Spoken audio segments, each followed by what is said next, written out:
एक शख्स लेट हो गया और लेट आने पर मैंने उसे कहा कि तुम इतना लेट क्यों आए हो, और आगे से उसने टॉपिक ही बदल दिया। आपके साथ भी ऐसे होता है, या तो कभी कभार हम पे इल्ज़ाम डाल देते हैं या टॉपिक बदल देते हैं। मतलब खुद की रिस्पॉन्सिबिलिटीज़ ले नहीं सकते, हमेशा इस चीज़ का यूज़ करना है।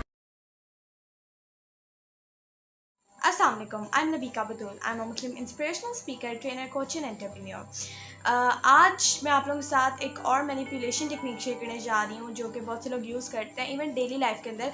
जब मैं इसके बारे में बात करूँगी तो आपको इसके बारे में पता चलेगा और आपके जहन में हो सकता है बहुत से ऐसे वाक़यात जो हैं आपके जहन में आना शुरू हो जाएँ, ठीक है, क्योंकि ये चीज़ बहुत से लोग करते हैं और हो सकता है आपने भी की हो। इसीलिए अल्लाह से माफ़ी मांगिए और इस चीज़ को जानिए और इससे बच के रहिए और दूसरों को भी बचाइए। क्या है ये? आज हम इसके बारे में बात करते हैं थोड़ी सी। ये एक अजीब चीज़ है जो कि जिसके हवाले से इस्लाम भी हमें मना करता है, ठीक है, तो हम फिर भी बहुत से लोग जो हैं इसको करते हैं। तो इसीलिए आज मैंने कहा इस टॉपिक के ऊपर बात करनी चाहिए। जो मैंने पिछली वीडियो में आई थी फियर मॉन्गरिंग के बारे में, मैं आप लोगों का बहुत तहे दिल से शुक्रिया अदा करना चाहती हूँ कि आपने उसके ऊपर बहुत प्यार दिया। और एक्चुअली मैं चाहती थी कि वो वीडियो देखी जाए। क्यों? क्योंकि उसके अंदर मैंने एक्चुअली बहुत ही पहले बड़ी चीज़ शेयर किया है। वो डेंजरस मैनिपुलेशन टेक्निक है जो कि आप पे यूज़ हो रही है एंड इसके आउटकम बहुत लॉन्ग लास्टिंग होते हैं, ठीक है। तो इसीलिए ही मैं, और ऑब्वियसली लॉन्ग लास्टिंग होते भी हैं और नेगेटिव भी होते हैं, तो इसलिए वो शेयर करना आपके साथ ज़रूरी थी। चलिए आज हम थोड़ी बात कर लेते हैं आज की मैनिपुलेशन टेक्निक के बारे में। आज मैं जिस टेक्निक के बारे में बात करने जा रही हूँ उसे डिफ्लेक्शन कहा जाता है, ठीक है, ज़्यादातर डिफ्लेक्शन, ठीक है। हो सकता है आपको उसका पता भी हो। और डिफ्लेक्शन का जो है ना, इसको उर्दू में मतलब इसका वैसे गुमराही होता है, ठीक है।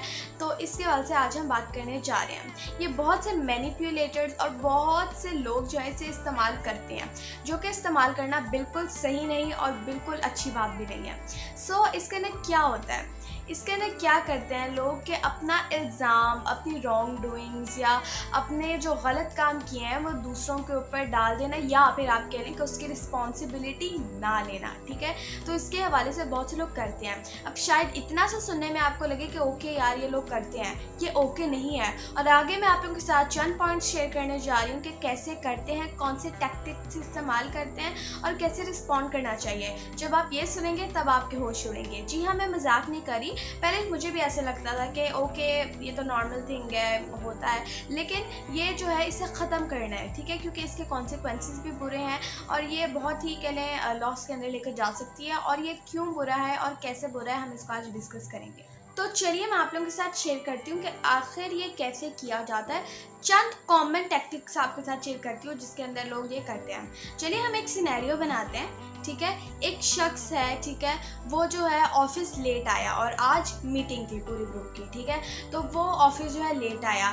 अब उसने क्या करना है, उसने अपने ऊपर इल्ज़ाम नहीं आने देना, उसने उससे टेंशन हटानी है। तो इसके बाद से कुछ टैक्टिक्स आपके साथ शेयर करती हूँ कि वो क्या क्या कर सकते हैं। सबसे पहले ब्लेम शिफ्टिंग। क्या? Blame shifting. वो अपना इल्ज़ाम जो है किसी दूसरे के ऊपर डाल दे, यानी कि नहीं एक्चुअली मैंने तो जल्दी आना था, मैं क्या बताऊँ मैं लेट होगी, तुम मुझे पहले नहीं बता सकती थी, तुमने मुझे मीटिंग का टाइम गलत बताया था। It's blame shifting. फिर क्या होता है, जैसे कि अगर मैं आपको कह दूँ आप हो खड़े और मैं लेट आई हूँ, तो मैं आप लोगों को कहूँ कि आप लोगों ने मुझे गलत टाइम बताया था, आपने मुझे कहा था कि मीटिंग तो 12 बजे शुरू होनी है और मैं जो हूँ मैं तो 11 बजे आई हूँ देखो टाइम पे, हालांकि मीटिंग असली में 10:30 बजे होनी थी। तो वो ब्लेम शिफ्टिंग होगी। तो क्या होगा, सारे टीम वर्कर्स या जो भी आपके ऊपर वाले अथॉरिटी होगी वो किसे देखेगा, अगले बंदे को, कि इस शख्स ने इससे गलत टाइम बताया, ये तो बंदा टाइम पे आ रहा था। तो इसके अंदर ये ब्लेम शिफ्टिंग जो है उनका टूल होता है। वो क्या करता है, अपने ऊपर से टेंशन हटाने के लिए, गिल्ट क्योंकि उनके ऊपर आना है, फिर लोग उनको उस नज़रिए से देखेंगे, वो कहने अपने आप को हटाने के लिए उस चीज़ से क्या करते हैं, दूसरों के ऊपर इल्ज़ाम लगा देता है। ब्लेम शिफ्टिंग हो सकता है आपने नॉर्मल ज़िंदगी में भी देखा हो कि बहुत से लोग ऐसे करते हैं, लेकिन ये दूसरों के ऊपर इल्ज़ाम लगाना ये बहुत बुरी बात है और इस्लाम इसके वजह से बहुत स्ट्रेट है और आप इसको पढ़ सकते हैं कुरान और हदीस के अंदर। और उसके बाद आता है व्हाट अबाउटिज़म। ये क्या है, ये नया लफ्ज़ ही सुना होगा आपने, मैं आपको बताती हूँ। इसका मतलब होता है कि ब्रिंगिंग अप इररेलेवेंट इश्यूज़, ठीक है, और अपने जो रॉन्ग डूइंग्स हैं, अपनी जो गलतियाँ हैं या ब्लंडर्स हैं उनसे नज़र हटाने के लिए ये किया जाता है। व्हाट अबाउटिज़म क्या होता है, वैसे मैं इसके ऊपर प्रॉपर वीडियो बनाऊँगी ताकि आपको पता चले कि कैसे यूज़ होती है, कौन यूज़ करता है और क्यों यूज़ करता है। तो इसके ना क्या करते हैं, वो इररेलेवेंट इन्फॉर्मेशन लेके आते हैं ताकि जो ओरिजिनल टॉपिक है उससे जो है ध्यान हट जाए। जैसे कि अब जो है मैं लेट आई हूँ, ठीक है, तो आप जो है मुझे कह रहे हो कि लेट क्यों आई हो, मीटिंग पता है हमारी हो चुकी है और इतना हमें नुकसान हुआ है, फ्लाम फ्लाप जो भी मुझे कह रहे हो। मैं आगे से कहूँ लो मैं लेट होगी, पिछली मीटिंग में जो सारा लेट होगी थी उसका क्या? व्हाट अबाउटिज्म, यानी इररेलेवेंट इन्फॉर्मेशन लाना। फिर क्या होता है देखिए, अब आप लोगों को लगेगा इसमें क्या है, जब हम बात करते हैं और इररेलेवेंट इन्फॉर्मेशन ले आते हैं, अगर मैं यही करूँ कि वो भी तो पिछले दफ़ा आया था ना लेट, उसको क्यों नहीं कुछ कहा, तो दूसरों के सबके जो ध्यान है उस टॉपिक की तरफ चला जाता है, ठीक है, वो अपने तरफ से अटेंशन जो डाइवर्ट कर लेता है, ठीक है। तो इसीलिए इसके ना व्हाट अबाउटिज्म आती है, वो इररेलेवेंट इन्फॉर्मेशन जो है ऊपर लाई जाता है कि यार तुमने भी तो मुझे ज़्यादा कल काम दे दिया था। अब बंदा पूछे कि तुम लेट आए हो, आज इसका क्या कनेक्शन है, कल मैंने तुम्हें ज़्यादा काम दिया था, जबकि कल मैंने आपको कहा था कि आप जल्दी आ जाइएगा मीटिंग में, लेकिन फिर भी उल्टी सीधी या इररेलेवेंट इन्फॉर्मेशन लाना।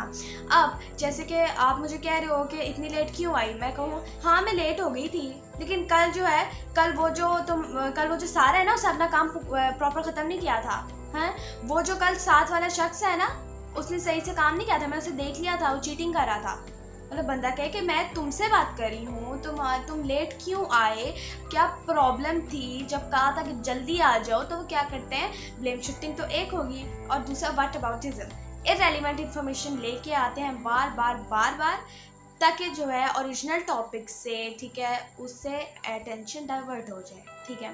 तो ये चीज़ बहुत ज़्यादा यूज़ होती है और हो सकता है कि नॉर्मल जगहों पे या माशरे के अंदर ये चीज़ बहुत ज़्यादा देखी भी हो। उसके बाद आ जाता है काउंटर एक्यूजिंग। क्या काउंटर एक्यूजिंग, ये और ब्लेम शिफ्टिंग एक्चुअली थोड़े से मिलते जुलते हैं, लेकिन काउंटर एक्यूजिंग में क्या होता है, मैं आपको काउंटर एक्यूजिंग जो है इसको थोड़ा सा डिफाइन करती हूँ। एक्चुअली वो होता है एक कन्वर्सेशन के अंदर, या वो डायरेक्ट ब्लेमिंग नहीं होती, ठीक है, वो जैसे कि ऐसा होता है कि एक शख्स है, एक टीम मेंबर है, वो दूसरे को कह रहा है कि तुम आज लेट क्यों आए या आई, ठीक है, आज लेट क्यों आई, मैं मानती हूँ मैं आज लेट आई, लेकिन तुम भी तो पिछले हफ्ते लेट आई थी ना, तुम्हें नहीं इसका कोई ख्याल। ये क्या, काउंटर एक्यूजिंग, ठीक है, मुंह पे मारना या फिर आप कह लें कि गलत तरीके से करना, आप ये इसको कह सकते हैं, ठीक है, काउंटर एक्यूजिंग। मैंने एक पेन तोड़ दी, लेकिन पिछले हफ्ते तुमसे भी तो एक बॉस टूटा था, उसका क्या, अपना कोई हिसाब नहीं, मुझसे पूछ ही जाओ।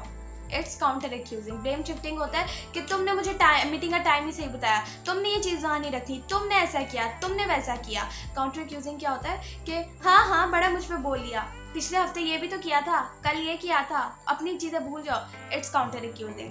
एक्चुअली ये चीज़ें जब मैनिपुलेटर्स यूज़ करते हैं या वो लोग जिन्होंने गलत किया होता है तो बिल्कुल गलत हो जाता है। क्यों? क्योंकि असली मिस्टेक्स के ऊपर से जो है कह लें फोकस हट जाता है। अब मीटिंग अगर कैंसिल हुई, एक बंदे की वजह से नुकसान हुआ, तो वो तो कंपनी का लॉस हुआ ना। और अगर वो उस सिचुएशन को मैनिपुलेटर जो है या फिर जो एक शख्स है जो कि डिफ्लेक्शन कर रहा है, जो ये टैक्टिक्स इस्तेमाल कर रहा है, अगर वो इस सिचुएशन को एक दफ़ा डाइवर्ट कर भी दे, ठीक है, मतलब कि बॉस ने चलो माफ़ कर भी दिया या जो भी कि अगर उसने ध्यान डाइवर्ट करके कुछ भी मामला संभाल लिया, तो नुकसान उसका नहीं होना, नुकसान आपका या कंपनी का होना है। क्या कि कल को अगर वही बंदा रहा तो मीटिंग में और लॉस होगा और कंपनी लॉस में जाएगी, ठीक है, तो उसको नहीं प्रॉब्लम होगी, ठीक है, क्योंकि बहुत से लोगों की आदतें होती हैं भी है। अब आप आदतें कैसे ही करने बैठ जाएंगे, तो इसीलिए हमें इस चीज़ को रोकना होता है। और इसीलिए तो कह रहे तैयार होती हैं शिक्स वगैरह ताकि उसके ऊपर प्रॉपर्टी टाइम हो। और बहुत से लोग तो बहुत स्ट्रिक्ट होते हैं कि इतने फ़ाइन लगेगी, इतना ये होगा, तो इसीलिए जो है ये ज़रूरी होती है। और वैसे भी एक नॉर्मल इंसान को, एक इंसान को अपनी रिस्पॉन्सिबिलिटी लेनी होती है, क्योंकि वो जो कर रहा होता है अपनी मर्जी से अपने बलबूते पे कर रहा होता है। तो इसीलिए एक शख्स को रिस्पॉन्सिबिलिटी लेना आनी चाहिए अपने ऊपर। तो अगर आप भी इन चीज़ों से गुजर रहे हैं या अगर आपने भी ऐसे किया तो अल्लाह से माफ़ी मांगिए